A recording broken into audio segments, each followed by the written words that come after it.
To kick off our Halloween-themed month for this year, let's dive into the history of some of the aliens and monsters in the G.I. Joe world.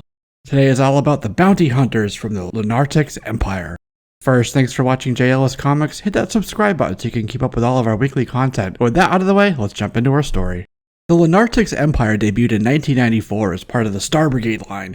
This was a wild time for G.I. Joe, with sales declining and stiff competition for market share on all sides from the likes of Teenage Mutant Ninja Turtles, Jurassic Park, Power Rangers, and with a ramp up on marketing from the folks over at Star Wars and Kenner, the designers and planners of G.I. Joe put out things like Dino Hunters, Star Brigade, Ego Warriors, all awash in bright neons and the extreme that was in fashion in the 1990s. That said, adding creatures did have precedent, as this is the same franchise that gave us the Fatal Fluffies all the way back in the Pyramid of Darkness story, after they won that spot over the humanoids. Though G.I. Joe fans looking back on this period of G.I. Joe history have differing opinions, especially when it comes to those very bright neon color choices, G.I. Joe's former project manager, Kirk Bozigian, did share a comment about them in an interview. These characters are some of the best examples of creativity from our designers, and it was this level of imagination and creativity that kept the G.I. Joe brand alive and growing despite a changing and evolving marketplace, he said. The Hasbro figure designer at the time was a guy named Kurt Groen, so this was a compliment to Kurt and his team, though Kurt, in a separate interview, did say he didn't like these figures himself, and he eventually moved away from toy design to product development for sporting goods. As an aside, it was Kurt's head shape that was used for Big Bear. And Kurt's team was planning heavily into the next couple years for the G.I. Joe line before they got the news that they'd be closing up shop for a couple years while the folks at Kenner filled the gap with their G.I. Joe Extreme line.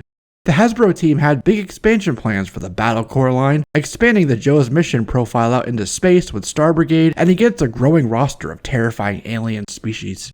Though time was severely limited and development cut short, a few of these aliens did manage to reach production. These were the figures for Predacon, Lobotomax, and Carcass. These vile creatures hailed from different planets within the Lunartix Empire. These three creatures were intergalactic bounty hunters roaming the cosmos for bounty and prey. They came heavily armed with entire weapons trees inside the packaging consisting of rifles, pistols, and multiple bladed weapons. The lethal four-armed Predacon himself came from the Badlands on the planet Trilenium within the Lunartix Empire. This blue, monsterific alien is also heavily armed and heavily shielded. He has his arm guards on that are etched with Lunartix hieroglyphics, as well as a chest plate that's adorned with an ancestral medallion. I should qualify that color statement. Predacon is typically blue, however for his Mexico release, Predacon was red, black, gold, and silver. On Trilenium, the vicious alien made money as an arm wrestler and developed his skills as a tracker through the Badlands. Predacon then started picking up work with the Galactic authorities to hunt down and capture escaped criminals.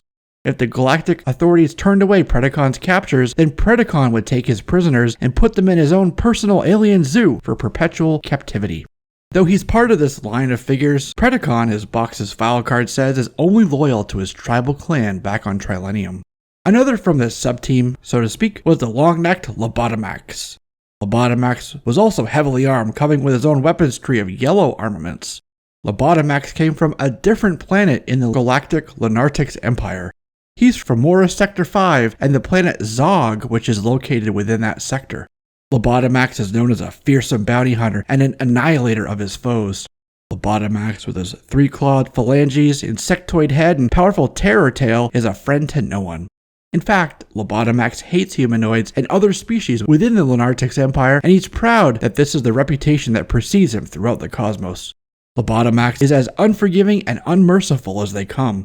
Though he's also heavily armed with weapons, rifles, and knives, Lobotomax has venomous fangs and a clawed tail that can disable an enemy with one blow. During a laser saber duel with Predacon, Predacon sliced off the top of Lobotomax's skull with his laser and destroyed some of Lobotomax's brain tissue, causing him brain damage and inhibiting his intelligence level. Highly lethal and yet not very bright anymore is a dangerous combination of qualities. The third alien in this sub-team is the orange Carcass, and Carcass came with the weapons tree as well. His were all green. Carcass too came from elsewhere within the Lunartix Empire.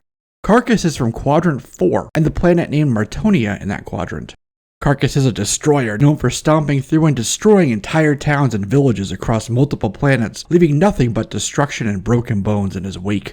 Carcass has even assaulted a Star Brigade space outpost and was able to narrowly get away from there by hiding in a nearby asteroid belt. Carcass is so disgusting that even other aliens within the Lunartix Empire consider Carcass to have a revolting and hideous appearance.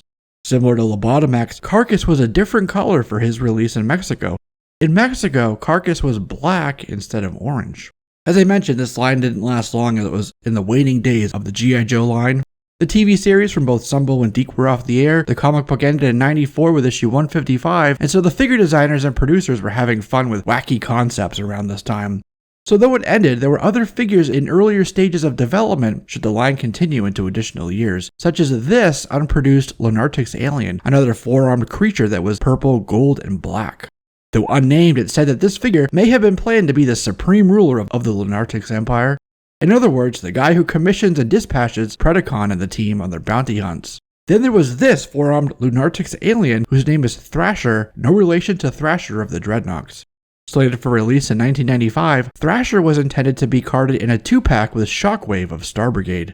The black, gold, white, and emerald painted, weapons-equipped prototype mold for Thrasher was created using Forearm from Toy Biz's Marvel Uncanny X-Force line, which tells us that this mold was the product of an earlier production phase of development. In their mythos on Earth, the G.I. Joe team formed a protection force against these Lunartix bounty hunters and whatever else the cosmos may throw at this little blue planet called Earth. The protection force was called Star Brigade, and with a roster consisting of the likes of Duke, Sci-Fi, Roadblock, Payload, Ozone, Countdown, and Space Shot, they were aided by vehicles like the sleek Starfighter and the Armor Bots, as well as the heavily armed Power Fight mech that was operated by a guy with the codename of Gears.